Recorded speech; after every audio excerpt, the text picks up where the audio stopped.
Ayon po kay Guo Huaping, magkakaibigan lang daw po kayo. Ganyan din po ba ninyo ika-characterize yung relationship nyo? Opo, Madam Chair, kaibigan lang po. Kaibigan lang at wala nang iba? Kaibigan at iba pa? Wala na po, Madam Chair. Wala Sigurado na, ka? Mayor. SP Pro Tempore. Ha? Sige, Opo, Your Honor. Kaibigan lang. Opo, Your Honor. Hindi ka ibigan. Kaibigan lang po, Your Honor. Sige. Salamat po, Your Honor. Salamat, SP Pro Tempore. Mayor, pakilarawan po kung gaano kayo ka-close. Bakit nyo, halimbawa, ipapakita ko yung photos, bakit nyo po suot ang campaign shirt ni Alice Guo? Tapos magkasama pa siya sa kampanya nyo rin. So, kumbaga, nagsusuotan kayo ng campaign shirt ng isa't isa at nandun kayo sa kampanya ng isa't isa. Papakita ko po yung photos noon. So in the meantime, pakilarawan po, gaano ka-close yung pagiging magkaibigan ninyo? Magkaibigan lang po kami, Madam Chair. At yung pong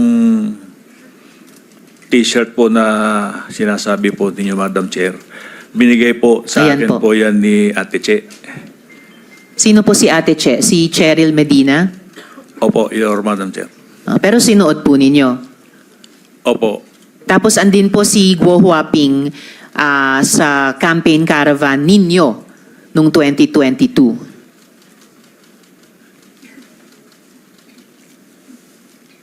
Madam Chair, if Bago kayo magpatuloy, Mayor, gusto ko lang i-acknowledge yung presensya sa session hall ng aming Senate President Escudero. Salamat po, SP. And nandito na rin po, salamat kay Senator Joel sa pagdalo nila sa hearing. Thank you.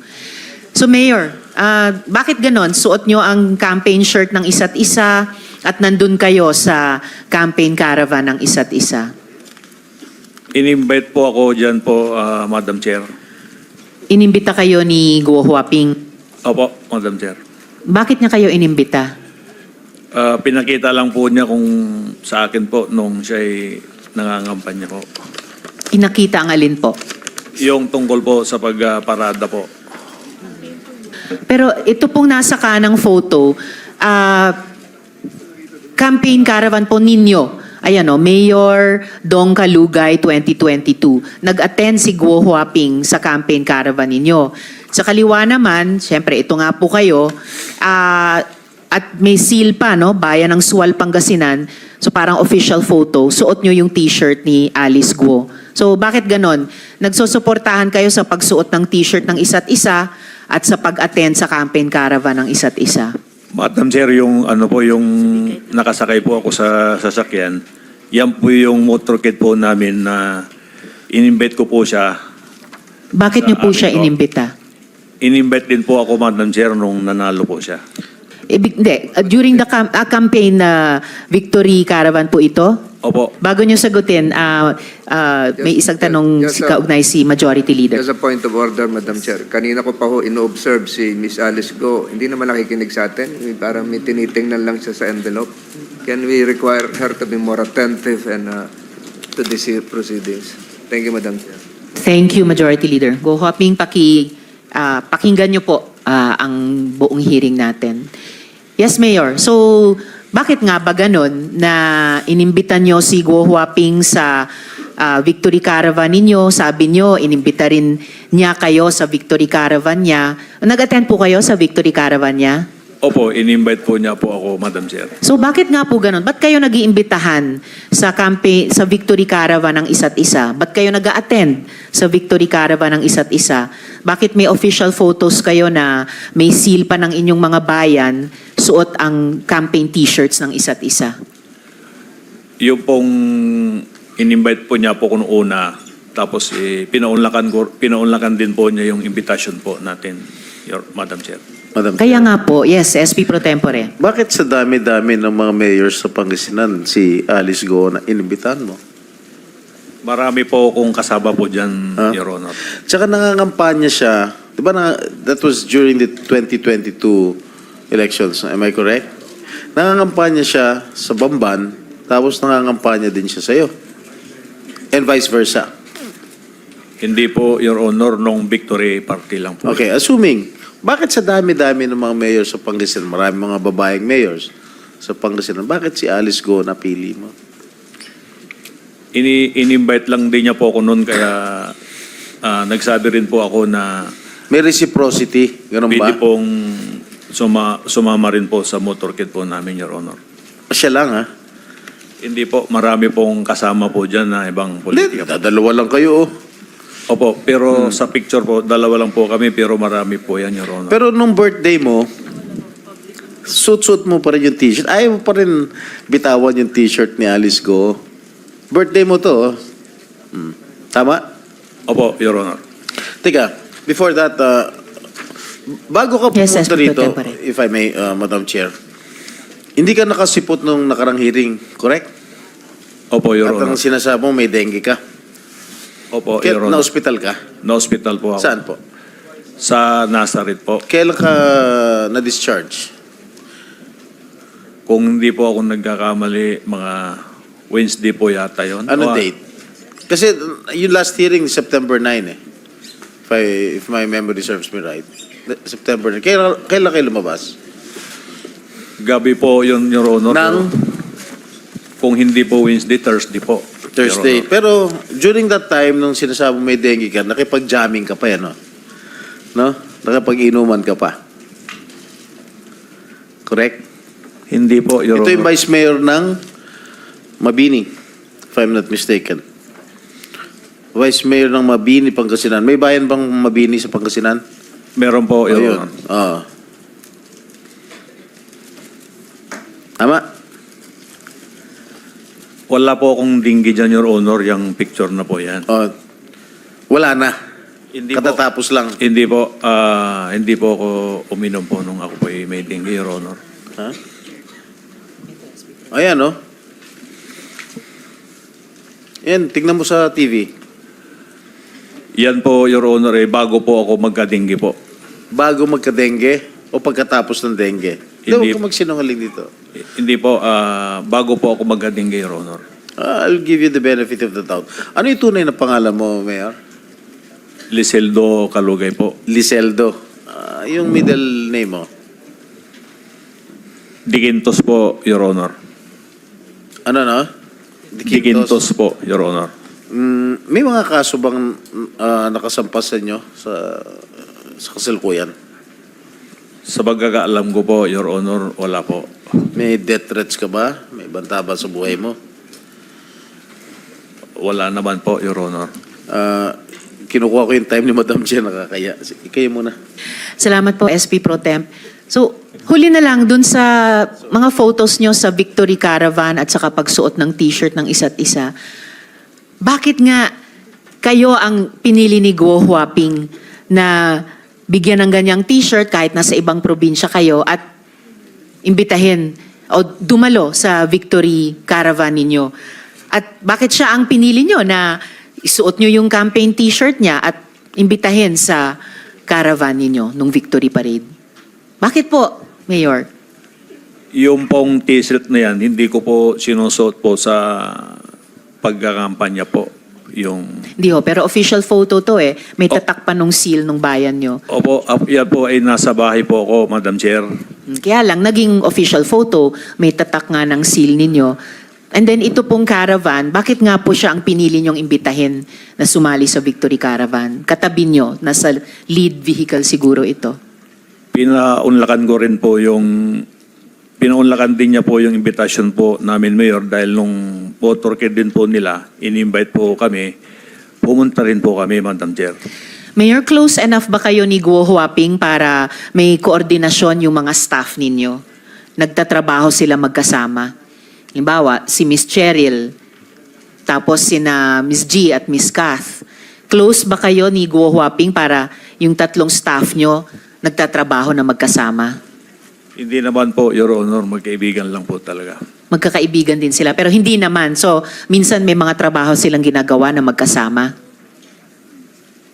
Hindi ako po sigurado, Madam Chair. Naku, sir, dapat sigurado po kayo dahil senior staff nyo po si Miss Cheryl. And mamaya, tatanungin ko rin po si Guo Huaping tungkol kina Miss G at Miss Kat. Siguro, Madam Chair. ako, yung mga staff ko sa opisina, alam ko kung sino mga katrabaho nila sa ibang mga staff dito sa Senate. One related question Yeah, kay Senator Joel. No, Madam Chair, I just I've been here for a while and para ho tayong mga bata dito, Madam Chair, na suot mo yung t-shirt ni Gua Huaping, magkasama kayo sa float, kayong dalawa lang, sabi mo madami, nasa official photo mo itong t-shirt na ito, Mayor. Siguro wag na tayong magbaligoy-ligoy pa. May relasyon ba kayo ni Alice? Gusto mo ba siya? Gusto ka niya? Ay, wala po. Wala pong ganyan, Your Honor. Hindi kayo lovers in Pogo? Ay, hindi po, Your Honor. So, dinideny mo. May partnership ba kayo? Anything? May bank account kayo together? Meron kayong negosyo together? Wala po ni isa po, Your Honor. Ganon? Hindi kayo nag-isip? Hindi kayo nagplano whatsoever? Wala pong ganun, Your Honor. So, MU lang, MU. Wala din po, Your Honor. Ano ba yung MU? Paalam ko ano ibig sabihin. Ha? Nabuta mo Okay. ba ibig sabihin na MU, Mayor? Yung MU po, ang pagkakaalam ko po, yung mutual understanding. Wala po, kayo Your nun. Honor. Hindi, ang MU merong usapan. Ay, wala pong usapan kami, Your Honor. Salamat, Senator Joel. Madam Actually, marami akong tanong mamaya tungkol sa mga negosyo. Hindi po ako naniniwalang wala kayong negosyo. One Madam related question sa SP Pro Yeah, Tempore. tungkol doon sa t-shirt, di ba lagi mo suot yung t-shirt ni Alice sa birthday mo, sa lahat mga iba't ibang events. Correct? Mayor. Suot ko lang po yan po nung pantulog ko po, Your Honor. Okay. Minsan, nagkakapareho kayo ng mga t-shirt. Suit niya at suit mo. Parang merong his and hers o couple shirt kung tawagin. Tama? Hindi naman po, Your Ah, hindi. Honor. O, then, papapakita ko lang sa'yo. O, to. O. Di ba? Pareho? Opo, Your Honor, pero nabili ko rin po yan na damit ko binilin po, mo Your siya? Honor. Hindi po, Your Honor. Paano naman nangyari yun? Pareho kayong ano? Hindi ko naman po siya piling ibili, Your Honor. Ano nga? Nagkataon po siguro may, Ha? Your Honor, na ganyan lang po. Regalo niya sa'yo? Wala naman pong nireregalo sa akin, Your Honor. O, binilan mo siya ng t-shirt? Hindi rin po, Your Honor. Ito pa, isa pa. Wala pa rin kayong relasyon. Wala po, Your Honor. Ano ito? Pareho naman kayo t-shirt. Pareho blue. Polo. Your Honor, marami naman pong magkakaparehas pong damit, Ganun. Your Honor. Ayaw pa rin talaga umamin na nagkataon lang. Wala naman po kaming relasyon, Your Honor. Talaga. Sige, mama, ipoprove ko talaga na meron talaga kayong relasyon. Gusto mo ngayon, pagpatuloy ka lang, nakakayala kay Madam Chair. Marami pa siyang katanungan sa'yo. Pero ayaw pa rin umamin, ha? Opo, Your Honor, hindi naman po talaga. Wala naman po kaming relasyon. O, Alice Go. Ikaw ba bumili ng t-shirt para sa kanya? O siya nagregalo sa'yo? Ha? Yung mic po, Ms. Go Huaping, isang sagot dun sa tanong ni SP Pro Tempore. Hindi po. Ano yun, nagkataon lang, pareho kayo. Pareho kayong t-shirt. Ha? Hindi ko nga po alam may ganun picture po eh. Ano? Hindi ko po alam na may ganun picture po. Nakasmile ka pa eh. Oh, pareho. Siguro campaign shirt, uniforme nyo to, kung saan. Ayaw nyo pa rin umamin. Sige, Madam Chair. Salamat, SP Pro Tempore. Huling tanong ko, Mayor, dun sa mga naunang photo, no? Yung pagsuot ng t-shirt ng isa't isa, may couple shirts, yung pagpunta nyo sa Victory Caravan ng isa't isa. Close enough ba kayo ni Guo Huaping na mapapirma yung kinakilalang kapatid o kamag-anak niya dun sa mga joint businesses ninyo?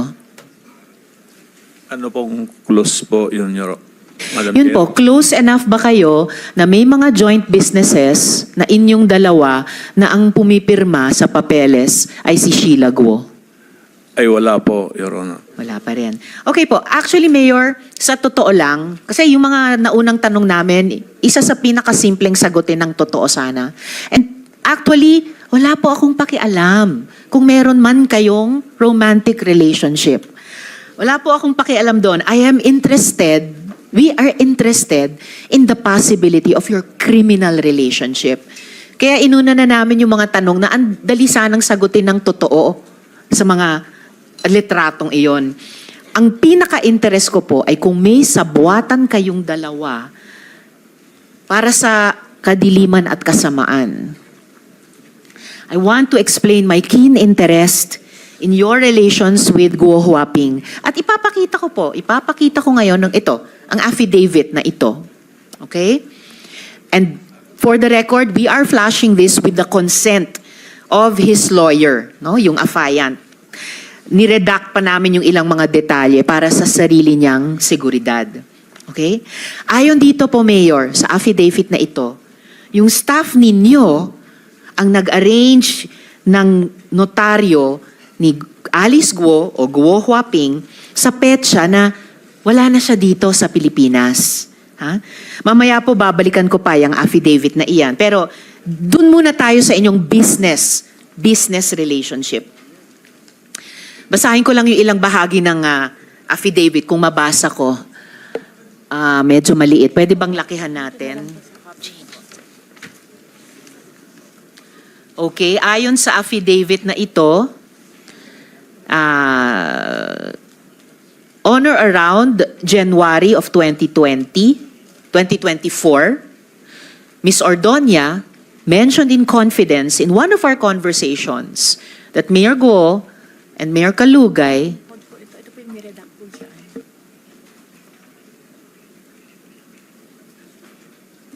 all right.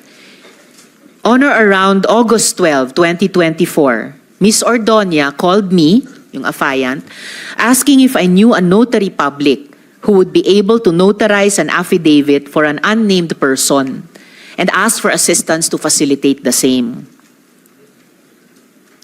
On August 13, 2024, Ms. Ordonia called to make arrangements to pick up the document to be notarized. Ms. Ordonia instructed me to go to Concepcion Road, Concepcion Tarlac, to meet the person whose affidavit would be notarized. She also gave me the number of a certain Kath to coordinate with. On August 14, 2024, I arrived at the meeting place at around 8:30 a.m. At around 11:15 a.m., I received a call from Kath to inform me that a certain G will bring the document to me. At around 11:30 a.m., G handed the document to me and I learned that the name of the affiant is Alice Leal Guo. I noted to G that the document was unsigned and asked that the affiant sign the document. G went to a vehicle across the road to have the document signed by the passenger. The passenger of the vehicle rolled down the window and waved at me. From afar, I saw the resemblance of Mayor Alice Guo and waved back. The passenger rolled the window back up. G approached me with a signed document and they all left with the vehicle. So ito po yung... Tapos mayat maya sa affidavit, I called Kath to request that Mayor Alice Guo call me so that the Attorney Galicia, could be reassured that the affidavit is being executed voluntarily and that she is still in the Philippines. Mayor Alice Guo assured me and Attorney Galicia that she executed the affidavit and that she is in the country. At around 8 p.m., I left Bulacan to go to 7-Eleven Capas Tarlac and deliver the document to G. I am unaware if she was accompanied by any other person. So, according to this, Mayor, your staff, si Ms. Medina, arranged the notary of Guo Huaping on a date. She was not here in the Philippines. Mamaya po, babalikan ko, Mayor, ang affidavit na ito. Pero dito muna tayo sa inyong business relationship. Business partners po ba kayo ni Guo Huaping, Mayor? Madam Chair, wala po kaming kahit na isa po na business partner po. Naku, Mayor, kunin niyo yung pagkakataon yung mga susunod kong tanong para sumagot ng totoo po. You are under oath at hindi lang po itong huling dokumento ipapakita ko at namin sa inyo, ha? Madam Chair. Yes, SP Pro Tempore. I would like to remind the good mayor of Sual, Pangasinan, if you keep on lying before this committee, I might force to cite you in contempt. sinungaling na nga itong girlfriend mo, sinungaling ka pa rin. Sabi mo lang buong katotohanan. Ha? Mic niyo po. Your Honor, hindi po ako sinungaling at hindi ko rin po siya girlfriend, Your Honor. Opo, Your Honor. May asawa ka ba? May kinakasama po ako, Your Honor. Yung asawa mo? You Na-annulled- married? Yung una po, na-annulled na po, Your Honor. Tapos may kinakasama po ako. Ayan. May kinakasama ka? Opo. Kilala Your Honor. ni Miss Alice? Hindi ko po alam kung kilala po niya, Your Honor. Sa tingin mo? Hindi ko po alam, Your Honor. Alice, kilala mo yung kinakasama niya? I refuse to answer po. Bakit? Tinatanong ko lang. Why do you refuse to answer? It's just a simple question. How come answer? Go Huaping, on what grounds are you not answering the question of the SP pro tempore? Sen, hindi ko po kilala. Ano daw? Hindi niya kilala. Okay. Salamat, SP pro tempore. Mayor, kung wala kayong negosyo ngayon, meron ba kayong mga negosyo dati? Madam Chair, wala po kaming negosyo kahit na dati po, Madam Chair. I really regret yung ganitong line of answering nyo, Mayor. Ito, meron po akong info-flash ngayon. Mga dokumento po. Kung wala kayo negosyo, ikaw may negosyo Yes, ka SP pro sarili. tempore. May negosyo ka sarili. Yung sa'yo lang. Meron po, Your Honor. Marami. Hindi po, sa tracking po. Tracking. Opo. Ano pa? Merchandise? Wala po, tracking lang po, Your Honor. Fish farm? Wala rin pong fish farm, Your Honor. Talaga? Opo. Wala ka fish farm? Wala po, Sige. Your Honor. Okay.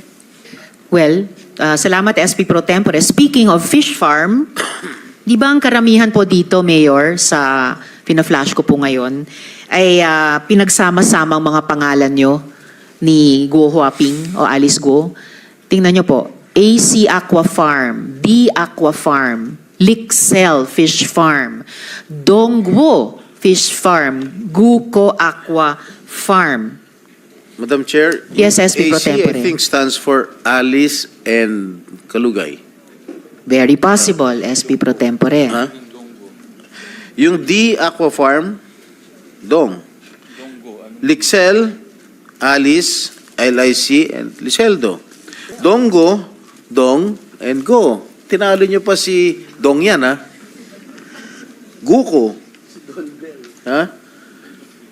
Siguro stands for Go and Kalugay. Oh. Madidinay mo pa ba ito? Wala po kung ganyang negosyo po, Your Honor. Sinungaling to. Just to tell you frankly, no, pati ikaw talagang madidiin ng gusto dito. If you're saying na wala kang alam, wala silang relasyon whatsoever, sige, panindigan mo ngayon to. Bakit ikaw ay tumawag at tumutulong para maghanap ng abogado na magnonotaryo na nandito si Guo Huaping o si Alice Guo kahit alam nyo na wala siya? Bakit ikaw tatawag ng ganun? Kung totoo na wala naman, magkaibigan lang, regular lang na magkaibigan, yung principal mo, si Mayor Liceldo at si Alice Guo. You will walk the extra mile of looking for a lawyer that could actually notarize a public document, whether or not nandito o wala yung principal.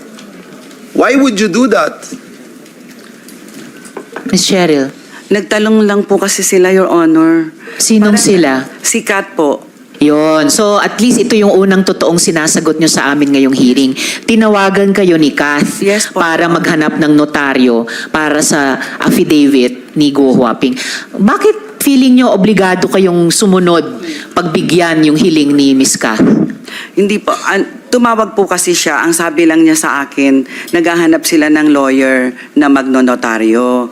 kasi wala daw silang makita na magnotaryo. Parang ganun. Sa buong Hindi ko, basta- Bamban, wala silang makitang abogado?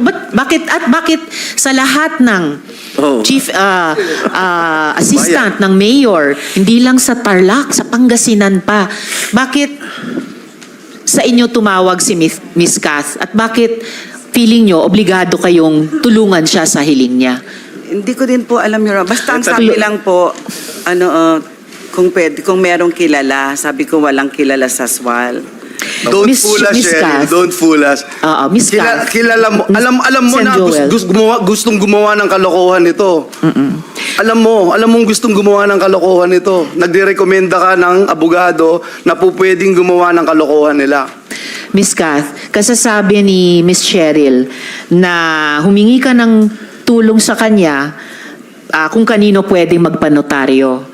Bakit din, no? Tanungin ko sa inyo, yung tinanong ko sa kanila ngayon lang, bakit sa dinami-dami Ng na bayan. pwedeng hinga ng tulong, bakit kay Miss Cheryl pa na Chief Head Executive Assistant ni Mayor Kalugay, bakit sa kanya pa tumawag, Miss Kath? Your Honor. Yun po yung instruction po ni ma'am. Si Miss Yes. Mayor Alice ang Yes. nag-instruct sa inyo. Opo, Your Honor. Tawagan si Miss Cheryl. Okay, so siya talaga. At so kaya yung tanong ko kanina kay Mayor, parang hindi totoo yung sagot nila kasi tanong ko, close ba hindi lang silang dalawa bilang business partner o kung ano pa man, close pati kayong mga staff. Kasi unang may importanteng kailangan si Guo Huaping ay in-instructionan kayo tawagan no other than Miss Cheryl na nagtatrabaho kay Mayor Kalugay. So, close ba kayo, Miss Kath at Miss G, kay Miss Cheryl? Kayo po'y nagtutulungan sa mga trabaho ng mga principals ninyo? Hindi po, Your Honor. Hindi Hindi, ano? Hindi po kami close. Hindi kayo Yes close? po, nag-uusap lang po kami kapag may instruction po si ma'am. Kaya nga po, kung may instruction si ma'am sa inyo ni Miss G or kung may instruction si Mayor kay Miss Cheryl at kailangan humingi ng tulong sa ibang staff, kayong tatlo ang pinagtutulong sa isa't isa, tama? Opo, Your Honor. Ayun. Okay, salamat. Madam Chair. Miss Kath, makatotohanan ng sagot nyo sa amin yun. Sana sumunod yung principal nyo, si Miss Guo Huaping. And paano, before I call upon the SP Pro Tempore, paano kayo in-instructionan ni Mayor Alice that time na magpatulong kay Miss Cheryl maghanap ng notaryo? Tumawag po siya, Your Honor. Tumawag sa telepono. Yes po. Nasaan siya noon nung tumawag siya sa telepono? Ay, hindi ko po alam, Your Honor. Hindi nyo alam? Hindi po. Talaga, nagsimula na kayong magsabi ng totoo ha. Ipagpatuloy nyo yan ha. Yes Huwag po. kayong magsimula sa totoo and then mamaya magsisinungaling din. Opo. Tulad ng ibang mga principal nyo rito. Yes po. Miss Kath. Okay? Madam Chair. Yes, SP Pro Tempore. Madam Alice, totoo ba yung sinasabi ng iyong sekretary na tinawagan mo siya para tawagan si Cheryl? Huhoping. Sen, I think meron na po akong na-file po na kaso po sa akin sa DOJ po. So, Tinatanong lang ni SP Pro Tempore kung yung tungkol sa tawag nyo kay Miss Kath para magpahanap ng notaryo. yes po, Your Honor. Did you call her? May na-file na po, kaya I invoke my right po. Is that an incriminating question? I don't think that is an incriminating question. Ano ba yung kasong sinasite nyo sa DOJ Anong na case? incriminating kung sagutin Attorney- nyo yung tanong ni SP Pro Sige na, Tempore? attorney, wag mo naman pigilan yung kliyente mo na Regarding po sa DOJ po, human trafficking po. So, paano konektado ang human trafficking case dun sa kung tumawag kayo kay Miss Kath para magpatulong kay Miss Cheryl magpahanap ng Regarding notaryo? po doon sa yung notary po. Well, whether you're in the country or not, pwedeng guilty kayo sa human trafficking. Simpleng tanong kung tinawagan nyo nga ba si Miss Kath. Tinawagan nyo ba si Miss Kath? I invoke my right po.